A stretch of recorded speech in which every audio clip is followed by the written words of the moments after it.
Eh bien, bonjour à toutes, bonjour à tous, bonjour amis jardiniers. Nous voici réunis aujourd'hui dans les jardins familiaux que nous appelons aussi les courtis fleuris de Caudry. N'oublions pas de signaler que nous sommes à Caudry. Bien sûr, autour de moi, j'ai Michel, Oui, président du club des jardiniers caudrésiens. Jean-Louis, Visiteur. visiteur, et oui, aujourd'hui, notre Les chroniqueurs. infirmier des jardins est un visiteur. Alors voilà, eh bien nous allons avancer. Je vais laisser le micro à Michel qui va pouvoir expliquer, puisque lui connaît bien tous les jardiniers des courtis fleuris. Alors voilà Michel, nous avançons et puis je te laisse la parole. Bienvenue à Radio BLC dans nos courtis fleuris. Alors on les appelle courtis fleuris pour courtis. C'est un hommage à nos anciens parce que les anciens, le temps passé, appelaient ça un courtis. Le jardin, c'était la dénomination était le courtil. Et fleuri, c'est parce qu'on veut faire aussi hommage par rapport à toutes les fleurs qui sont dans nos jardins. Et c'est un très bel morceau de nature que vous allez découvrir en nous suivant. Alors ces jardins ont été mis en place en 2008. En 2010, nous avions le premier prix régional et en 2013, nous avons obtenu le premier prix national des jardins familiaux. Bonjour Maurice. Oui, bonjour. Maurice, on a eu le plaisir de le rencontrer la première fois. Nous sommes venus dans les jardins, les courtis fleuris. Ouais. Alors, comment allez-vous, Maurice? Toujours la forme? On essaye de la maintenir, hein, mais enfin, on vieillit tous les jours. Hein. Oui. Alors, en jetant un petit coup d'œil comme ça, on s'aperçoit que vous êtes toujours bien en forme pour cultiver votre jardin. Oui, pour ça, il n'y a pas de problème. Hein. Il n'y a pas de problème. Au gradin de madame. Oui, voilà, justement, j'allais dire, et madame, qu'est-ce qu'elle en dit? Ah non, elle n'est pas trop en forme, hein, mais enfin bon. Elle fait toujours ses confitures? Des Oh, conserves. des conserves, on en a fait un peu aussi, oui. Oui. Confiture, oui, si, on a fait des confitures, des groseilles, ils sont magnifiques les groseilles. Et des mûres, là, c'est autre chose. Là. Eh bien, c'est bien, Maurice. Alors, on va continuer, puisque On va avancer dans un les petit jardins ici, Oui. C'est aussi un lieu de rendez-vous. Ah oui, Très convivial. Alors, aussi en compagnie de Gérard. Bonjour Gérard. Bonjour, Je pense que vous êtes le vice-président. c'est exact. Alors, j'ai la chance d'être entourée avec le vice-président Gérard et le président Michel. Alors, je pense que pour vous, c'est un lieu de convivialité. Sûr, ouais. Ah oui, sûr et certain. Alors, parlez-nous un petit peu. La convivialité, c'est que tout le monde s'entend bien, c'est ça. C'est ce qui est bien quand on vient, il n'y a personne, je vais être du Nord, il n'y a personne qui fait la gueule, tout le monde est heureux, alors donc c'est le principal. Quoi. J'ajouterais qu'à nos yeux, à nous deux, la plus belle réussite de ces jardins, bien sûr, c'est les prix nationaux qu'on a eus, et puis aussi les récoltes qu'on fait dans les jardins. Voilà. C'est des belles choses. Voilà. Mais une des choses très importantes, c'est ce qui s'est passé ici, à nos yeux, hein, à nous, c'est le lien d'amitié, les liens de convivialité, de camaraderie qui sont... Qui se noue qui se sont au cours des et années. ça, c'est la plus belle réussite de nos jardins pour nous. Et puis je pense que c'est aussi un petit moment de détente. Ah bah oui. Tout à l'heure j'ai rencontré un jardinier qui me disait si on a des soucis on peut en parler entre nous. Ouais. Si on n'a pas le moral on peut venir. C'est certain. Même si on n'a pas grand chose à faire dans notre jardin, je pense que puis, on ça ne peut- doit pas souvent arriver. J'ajouterais que les jardins, pour moi, c'est un hôpital pour l'esprit. Voilà. C'est-à-dire que quand tu n'es pas bien, tu arrives ici, tu passes la porte, rien que la nature, ça te détend. Ouais. Et puis tu penses à autre chose. Et puis tes petits mots, tu n'y penses plus. Tu n'y penses plus puisque tu es dans un autre environnement. Et j'ai mis le blanc que vous voyez, c'est de la sciure de bois. Pas de la sciure, de la cendre de bois. La cendre. Ouais, cendre de bois. Et il paraîtrait que ça apporte Les oligoéléments, les Ouais. sels minéraux. des sels minéraux. Quand on Alors, boit, donc il brille. c'est naturel. Ici, mon jardin, c'est pas lui qui a le premier prix de beauté, mais la seule chose qu'il a, c'est qu'il est nature. C'est bio. Oui, c'est le mot, ouais, c'est bio. Voilà, Ah, c'est le mot. Disons que qu'on nous utilise. sommes dans une logique. Les jardins ici, c'est des jardins éco. Le mot éco, c'est pour les économies qu'on en fait Oui. quand on récupère nos légumes. Ouais, bien sûr. Et logique, on cultive suivant une logique, c'est-à-dire qu'on s'imprègne de toutes les astuces de nos anciens. pour jardiner. Et puis, bah, vous savez, une mauvaise herbe n'a jamais fait de mal à personne, puisque ça pousse dans la nature. C'est normal qu'il y ait un peu de mauvaise herbe dans un jardin. Qui est un petit peu Comment? Et vous redistribuez vos conseils pour les plus oui, jeunes ah, qui oui, viennent. Bon, les jeunes, il n'y en a pas de trop. Non. Il y en a pas de trop. Bah, c'est pas facile parce que bon, il faut quand même s'y tenir. Et les jeunes, bon, bah, qui ont la chance de travailler, ils Exactement, viennent pas ils ont trop- la chance de travailler maintenant, on peut le dire comme Ouais, ça. ils viennent pas trop au jardin. Je voudrais rajouter que dans les jardins familiaux, ici, dans les courtis, on est 30 jardiniers à jardiner. Ouais. On est bien une vingtaine de retraités et une dizaine d'actifs. Mais c'est à partir d'une quarantaine d'années que les actifs se remettent au jardinage. Voilà. Lorsqu'ils sont un peu plus jeunes, bon, on a quelques jeunes dans des jardins, mais il faut pas que le- ça soit un Oui, mais plaisir. il y a des autres priorités. Voilà, il y a- Voilà. voilà. Hein. Eh bien, nous allons continuer la promenade. Oui, du soleil. C'est très rare dans notre région quand même, mais bon, ça pousse. Alors on a des poivrons jaunes. Attends, je vais baisser un petit peu, voilà, comme ça on les verra mieux. Poivrons jaunes. Ici, vous avez des poivrons verts. On a plus l'habitude avec les poivrons verts, les jaunes. Et un très bel haricot là, qui fait plus de 50 cm. Ils s'appellent comment les haricots ici? Ça s'appelle Oh là, comment? je peux Ils pas ont- te ils dire, sont le pas jardinier n'est pas là grands. pour dire la variété. Ils sont tous aussi grands. Et dedans, il y a des grains. Oui, oui. Et tu les fais cuire comme un haricot normal. Un grain, il décose. Ah, d'accord. C'est Andine cornue, c'est une ancienne variété qui nous vient des Andes, pour ça qu'on l'appelle Andine. Et c'est une variété qui est très intéressante parce qu'il n'y a pas beaucoup de grains à l'intérieur. Il y a des choux là, ici. J'en mets pas beaucoup. Après, c'est une rangée de courgettes, les deuxièmes récoltes. Il y a de la jaune et de la verte et tout. Ensuite, il y a un rang d'haricots, de la betterave rouge. D'accord, d'accord. Comme Vous... tout le monde met. Les haricots verts, les haricots mangent tout. Je fais pas d'un- Il y a un beau pied de lavande, c'est une plante mellifère qui va attirer tous les insectes et puis après ça peut aussi permettre à nos abeilles, vu qu'on n'en a plus beaucoup, de venir se nourrir.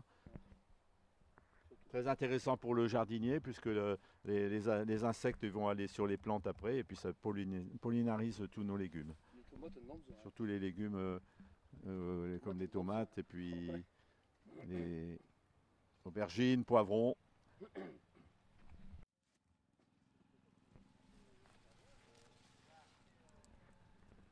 C'est une belle carotte, elle est lisse. Je commence bien à prendre tournoi. Alors, la variété longue lisse de Meaux. Elles ont bien pivoté. Une très belle carotte. Ouais. Et le cœur à l'intérieur, Ah bah, il n'y a rien du tout, il n'y a, pas de cœur. il n'y a pas de cœur. Oh c'est non. c'est super. Ah alors ouais, ça. ouais. Celle-là, surtout pour. On les passe à l'eau et on les mange. Ah bah celle-là, bah, Voilà. ils ont eu que le compost qui est là-bas, hein, que je fais moi-même. Hein. Je dis que ça. On n'est pas obligé de...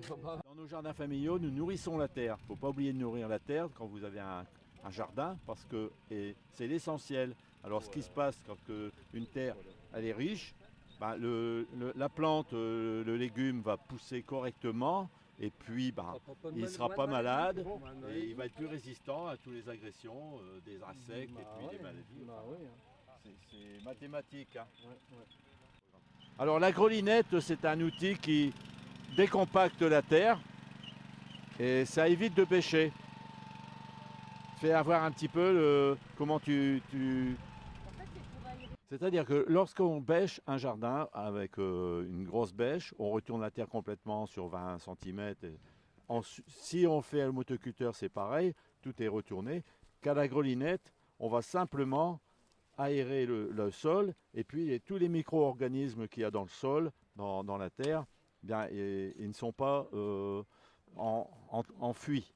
Ils vont rester à faire leur travail parce que c'est tout ça hein, qui fait. Et quand tu bêches, un ver de terre, on est coupé en deux, que là... Alors Jean-Claude, tu nous présentes cette belle fleur. Bah, Comment tu appelles ça? Une amarante, c'est un peu. C'est aussi le nom de queue de renard. Mais les queues de renard, ils sont un peu plus penchés, comme une queue de renard, quoi. courbé. Et puis là, on va pouvoir découvrir le tournesol. Alors, on va nourrir nos petits oiseaux pour cet hiver avec toutes ces graines. Parce que c'est des auxiliaires hein, très intéressants pour le jardinier aussi, les oiseaux. Il ne faut pas oublier que très utiles au jardinage. une vraie tourtière celui-là. Et tu nous fais voir un peu derrière là-bas, mais qu'est-ce Oui. qu'il y a de beau là-bas Ah, mais derrière? ici, je reviens sur l'amarante parce que cette feuille-là, on peut la manger comme des épinards. Ça, alors ça s'appelle un taro. C'est une poire de terre. Et qui se mange comme une poire. Non, qui se fait cuire aussi comme la pomme de terre, etc. Ah oui, ça fait partie Et des pommes de il y a terre. quelques années, je l'avais acheté, je ne savais pas que ça se mangeait. Mm. On appelait ça des oreilles d'éléphant. Mais alors j'avais des oreilles de 60 cm. Là, il n'y a pas poussé. Hein. Et ça, quelle forme? Bah, plus ou moins allongé. Puis ça ressemble un peu au. Comment dire, un genre de radis noir, quoi. Un peu plus pâle. Alors ça, on appelle ça l'indigo rose. Alors c'est une tomate qui a été élevée par un professeur avec ses élèves en Amérique. Ils ont passé 8 ans pour arriver à cette race-là. Alors dedans, il y a le truc anticancérigène, je ne sais plus comment. Les autres tomates, c'est 15 à 20%, alors qu'ici, c'est du 90%. Nous continuons toujours avec Jean-Claude. Il va nous présenter ici vraiment des spécialités Alors, de courges. Là, c'est connu, c'est la butternut. Alors j'en ai deux sortes, il y a l'ultra et l'autre, je m'y perds dans les noms. Alors c'est des butternut. Là, c'est un potimarron, c'est le ushikukuri. On a retenu le nom? Je ne pense pas, non. Et ici, c'est un autre genre de courge. Ah, je cherche le nom. Alors dedans, il y a les graines, en principe, qui a d'enveloppe, et on fait griller ça à la poêle pour manger comme des cacahuètes à l'apéritif. Ah, bah, c'est bien. Et rempli de vitamines, etc. Et là, découverte. C'est l'épinard fraise. Donc les feuilles, ça se cueille comme les épinards, ça se fait cuire comme des épinards. Et ça, on peut le mélanger avec des fruits sur une tarte ou autre chose. Ça n'a presque pas de goût, mais j'aime bien, c'est parce que ça rafraîchit quand il fait chaud. Donc on peut le manger sans problème. Voilà. Par contre, j'ai vu toujours avec Michel qui nous parle toujours de ses astuces. Bah oui, Alors aujourd'hui, on va les voir. Alors, je vais vous faire découvrir une petite astuce que Michel il met en place dans son courtis pour ne pas perdre ses outils. Vous en avez parlé dans les émissions. Allez, vous voyez, je mets en peinture Le manche. le manche. Le jardinier Alors, doit si avoir je sa me couleur, retrouve parce pas, qu'autrement tu peux prendre les outils Bon, quand même, d'un autre jardinier, non? On est dans nos parcelles. Hein, Oui, Marie. oui, c'est une plaisanterie, n'est-ce Oui. pas? Voilà. Alors ici, on arrive aux tomates. Tu nous en Oui. avais parlé la semaine dernière. Dans l'émission de la semaine dernière, on en a parlé. Alors, nous, comment on fait? Ben, pour éviter que les maladies arrivent dans les tomates, comme ici, vous voyez, il y en a une qui est un peu malade. Hein, ça, c'est le mildiou. Hein, il faut, enfin, nous, on fait comme ça. On retire toutes les feuilles pour éviter que ça se propage. Certains jardiniers vont prendre la tomate et puis la mettre dans du journal. Hein, C'est pour ce la que faire fait mûrir Jean-Louis. aussi, hein. Oui, mais il ne faut pas qu'elle soit malade. Ah, il faut pas S'il a mettre du une- mildiou dans le coin, c'est pas la peine. Mais Ils là, vont ils ne pourrir. sont pas malades, celles-là. Non, ça, Hein. ils vont Alternative aux produits chimiques, puisqu'on a pu. Enfin, nous, ici, dans les courtiers, on jardine à 90% au naturel. Hein.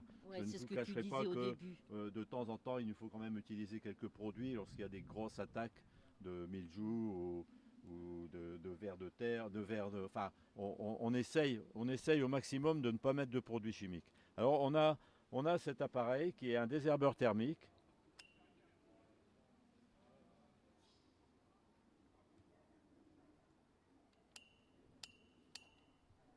C'est un allumage électronique.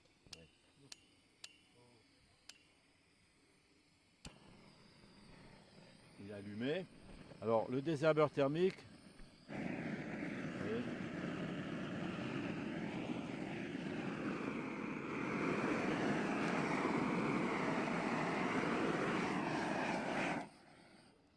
produit une flamme qui va être entre 800 et 1000 degrés. Ce qui fait que ça crée un choc thermique sur la plante et ça fait exploser les cellules.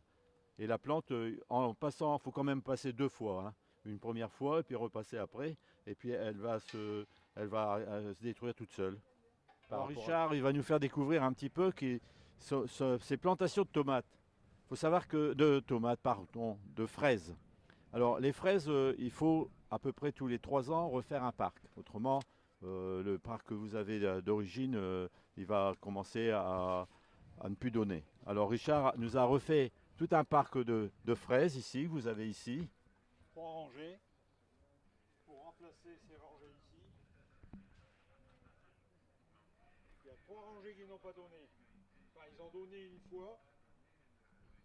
Alors ici maintenant, vous voyez, Richard nous a planté du poireau, repiqué le poireau, Et c'est il est du magnifique. poireau comment? Alors du bleu de Solèze. Qui a été semé Voilà. par moi. Et repiqué par moi. Vous faites le semis Oui, vous-même. oui, oui. Semis de poireau, je le fais moi-même. Oui. Alors ces semis de poireaux ont été faits par lui-même. Et maintenant, Richard, vous voyez, est en train de récolter des haricots. Les haricots. Alors ça donne encore, Richard? Oui, oui, oui. Bah, c'est C'est- des nouveaux. Puis j'en ai encore une fournée qui arrive, une route qui arrive. Et on peut les mettre jusque quand? Là maintenant c'est terminé. C'est fini. Là, C'est c'est fini. fini. Il fallait les mettre un mois avant, en fait. Ouais. Et vous commencez à partir de quelle période? On met en route à partir d'avril. Mais les haricots, on les met pas tout à fait en avril. Hein. Mai, oui. Donc vous mettez au mois de mai, après vous attendez, vous remettez Faut 2 mois, ouais, tous les 2 mois. tous les 2 mois. Tous les 2 mois, les pour haricots. dire de- Faut savoir qu'ici nous sommes dans des jardins, on est en pleine terre. Hein. On a déjà parlé avec Jean-Louis qui lui repique les haricots. Alors lui, bien sûr, il gagne 1 mois et demi à 2 mois sur nous puisqu'il est fait démarrer dans sa serre. Alors, ça, Hein, c'est une autre là, façon de c'est en plein jardiner. air, hein, c'est Ici en plein différent. air, il faut compter quand même après les seins de glace hein, pour pouvoir semer Donc, ses il y a un haricots. mois Hein. de mai. Bien. Là, c'est la 3e fournée. Là. Alors, je finis cette fournée, la 2e fournée. J'avais une route que j'ai démontée. La route, elle arrive. Puis j'ai une route qui va arriver après. Ouais, d'accord, Comme là, ça, un j'ai peu pas plus tout loin. d'un seul coup. Bah, Alors, merci, après, mon vous ami. avez paillé concernant vos tomates, vos pieds de tomates. Oui. Et je me souviens, la première fois où nous sommes venus filmer, c'est toujours la même façon pour vous de procéder. Oui, hein. toujours. Voilà, Toujours, toujours. pour les arrosages, pour Oui. tenir l'humidité. Oui, je les arrose. Je les arrose tous les 2 fois la semaine. Hein. Ouais. Et c'est la hauteur que vous gardez pour vos pieds de tomates. Oui, Vous les oui. laissez pas plus haut. Non, non, non. Je laisse 4 fleurs. En fait, quand j'ai 4 bouquets, je coupe. D'accord. Et là, vous gardez vos feuilles parce que tout à l'heure, on a vu dans le parc de Michel, il a retiré carrément toutes ses feuilles de Oui, mais tomates. moi, comme j'en ai d'avance, je laisse tout. J'ai défait le bas, mais comme les tomates elles sont parties du bas, je n'en ai plus en bas. Oui, d'accord. Donc oui. j'en laisse, et puis comme je ne suis pas pressé. Et je puis fais elles pas sont de- quand même protégées. Oui, elles aussi. sont protégées. Oui, elles sont protégées. D'accord, et ben c'est très bien. Je crois que c'est ici que nous allons finir notre petit tour dans les jardins, les courtis, fleuris. Fleuries. Voilà, ben je vous remercie. De rien, C'est madame. très aimable à vous. Et bien. puis peut-être à la prochaine fois. Oui. Allez, au revoir monsieur.